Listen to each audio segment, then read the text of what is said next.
नमस्कार। हम काव्य प्रकाश में आचार्य मम्मट विरचित अर्थालंकारों का अध्ययन कर रहे हैं।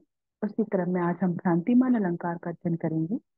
भ्रांतिमान अलंकार का लक्षण करते हुए आचार्य मम्मट ने कहा है, भ्रांति मानान्य संबित तत्तुल्य दर्शनी। भ्रांतिमान अलंकार वह है जो अप्राकारणिक या अप्रस्तुत के तुल्य पदार्थ के दिखाई देने पर, यानी कि जो अप्रस्तुत है, उपमान है, उसके समान कोई दूसरा पदार्थ, यानी कि उसके समान जो प्रस्तुत है, जो उपमेय है, वो दिखाई दे तो अप्रस्तुत की जो प्रतीति होती है, उसका जो निश्चयात्मक ज्ञान होता है, वह भ्रांतिमान अलंकार होता है। भ्रांतिमान अलंकार वह है जिसमें अप्राकारणिक या अप्रस्तुत के तुल्य पदार्थ का दर्शन होने पर अप्रस्तुत की प्रतीति होती है। तत्शब्द के द्वारा यहाँ पे जो अन्य अर्थात अप्राकरणिक का निर्देश किया गया है, यानी कि उसके समान, तत्तुल्य, उसके समान, इससे यहाँ पर प्रस्तुत का ग्रहण होता है। इस प्रकार अप्रस्तुत के तुल्य रूप की उस प्रस्तुत वस्तु का दर्शन होने पर अप्रस्तुत के रूप में जो निश्चयात्मक ज्ञान होता है, वह भ्रांतिमान अलंकार होता है।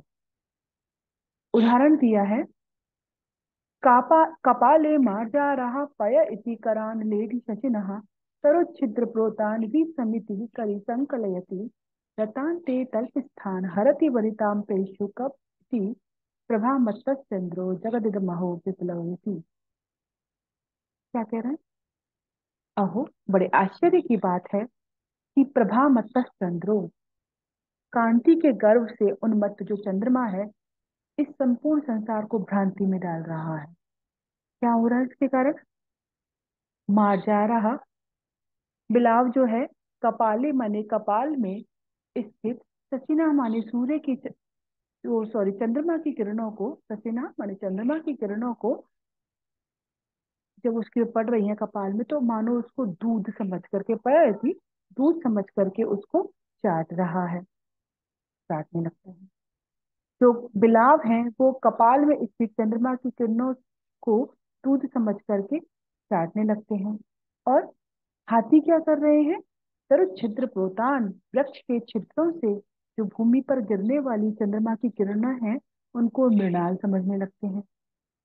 और क्या होता है? वनिता, वो क्या समझती है? जो युवती है, वो रतांते, रति क्रीड़ा के समाप्ति पर सैया पर पड़ी हुई जो चंद्रमा की किरणें हैं, उनको वस्त्र समझकर उठाने लगती है। तो इस प्रकार यहाँ पर भ्रांतिमान अलंकार है। भ्रांति का सामान्यतः अर्थ होता है भ्रांति अस्मिन् इति, अर्थात जहाँ सादृश्य के कारण, समानता के कारण प्रस्तुत में अप्रस्तुत की ज्ञान होता है, या प्रस्तुत में अप्रस्तुत का जो भ्रम हो जाता है, उसका वैचित्र्यपूर्ण वर्णन होता है। और यह एक वस्तु को निश्चयात्मक रूप से दूसरी वस्तु समझना है इसमें। अब यहाँ पे क्या है? कपाले इत्यादि ये जो उदाहरण है, इसमें सफेदी के कारण, चंद्रमा की किरणें सफेद है, दूध भी सफेद होता है। तो शुभ्रता के कारण जो दूध यहाँ पे प्रस्तुत नहीं है, यानी अप्रस्तुत दूध के तुल्य प्रस्तुत क्या है यहाँ पे? चंद्रमा की किरणों को देख करके प्रस्तुत तो यहाँ पर है चंद्रमा की किरणें, लेकिन जो अप्रस्तुत है, जहाँ पर प्रस्तुत नहीं है दूध, उसको भ्रांति हो जाती है चंद्रमा की किरणों में। तो चंद्रमा की किरणों में यहाँ पे दूध की भ्रांति हो जाती है। उसी प्रकार से यहाँ पर जो चंद्रमा किरणों में हाथियों को मृणाल की भ्रांति हो जाती है, और जो वनिता है उसको चंद्रमा की किरणों को देख करके वस्त्रों की भ्रांति हो जाती है। तो इस प्रकार यहाँ पे भ्रांतिमान अलंकार है। अब एक मन में प्रश्न उठता है कि भ्रांतिमान अलंकार है, संधि में भी होता है कि संधि बनाता ही क्या है, क्या नहीं है, तो दोनों में अंतर क्या है? भ्रांतिमान और संधि अलंकार में से एक वस्तु में जब उभय कोटिक दो प्रकार का ज्ञान होता है कि यह है या यह है, यह मुख है या चंद्रमा, जो इस प्रकार का ज्ञान है, वह तो संदेह अलंकार है। किंतु जब, यानी जैसे हम वो देखते हैं ना, रस्सी है, देखिए वो टेढ़ी सी पड़ी हुई है, उसको यदि सांप समझ ले, कोई सीपी है सफेद है, उसको चांदी समझ लेते हैं।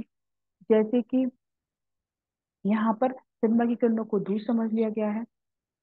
तो उसी प्रकार से जब एक वस्तु की निश्चित रूप से दूसरी वस्तु समझ लिया जाता है, यानी एक कोटिक निश्चय होता है इसमें, जो अप्रस्तुत है उसका निश्चय कर लिया जाता है। एक कोटि निश्चय होता है तो वो भ्रम या भ्रांति होती है, जैसे मुख को केवल चंद्रमा ही समझ लेना। इसी प्रकार से यहाँ पे दूसरी बात है कि जहाँ संदेह होता है, संशय होता है, वहां पे चमत्कारात्मक जनक वर्णन होता है। किंतु भ्रांति का किंतु जहाँ भ्रांति का चमत्कार जनक वर्णन होता है, वह भ्रांति में अलंकार होता है। संदेह में किसका? संशय का। ठीक है। और अब दूसरी बात है कि संदेह जो अलंकार होता है उसमें जो प्रस्तुत है अप्रस्तुत है यानी उपमान है जो उपमेय है, उनका पृथक पृथक ज्ञान रहता है। वो पृथक पृथक होते हैं, वो पृथक पृथक ज्ञान रहता है। किंतु भ्रांति मान में उपमेय को भुला करके उपमान के रूप में ही निश्चित ज्ञान कर लिया जाता है। उसमें तो उभयकोटि ज्ञान रहता है, दोनों को याद रहता है कि दोनों है, और ये है कि ये है, ये ऐसा भ्रम रहता है, इस तरह का संदेह रहता है। किंतु भ्रांति मान में वो निश्चित कर लिया जाता है कि ये नहीं है, ये तो यह है। यानी कि ये चंद्रमा की किरणें नहीं है, अभी तो दूध है, वो इस समझ करके उसको चाटने लगता है। तो संदेह में उपमान और उपमेय दोनों का पृथक पृथक ज्ञान रहता है। किंतु भ्रांति मान जो अलंकार है उसमें उपमेय को भुला करके उपमान के रूप में ही उसको निश्चित कर लिया जाता है। यह दोनों में अंतर है।